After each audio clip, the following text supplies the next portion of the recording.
Welcome to TG24 TV. నేను సుమలత. గోదావరి పరివాహక ప్రాంత ప్రజలకు శాశ్వత రక్షణ కల్పించడమే ప్రభుత్వ లక్ష్యమని రాష్ట్ర మంత్రి దళసరి అనసూయ సీతక్క అన్నారు. శనివారం రామన్నగూడెం పుష్కర ఘాట్ వద్ద గోదావరి వరద పరిస్థితిని జిల్లా collector Hemant Borkhade, SP Sudhir Ramnath Kenan, ITDA PO Lenin Vatsal టొప్పోతో కలిసి పరిశీలించారు.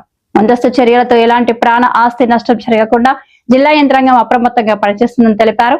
లోతట్టు ప్రాంత ప్రజలకు పునరావాసం కల్పించడంతో పాటు రెండో విడతలో ఇందిరమ్మ ఇళ్ల మంజూరుకు చర్యలు తీసుకుంటామని మంత్రి వెల్లడించారు.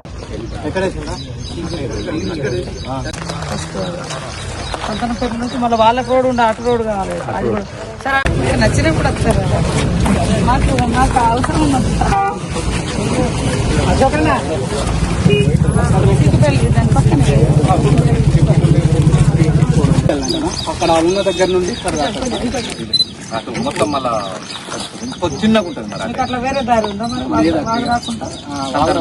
కందనపల్లి నుండి 2 వీలర్ ఒకటే వెళ్తుంది అక్కడ. రోడ్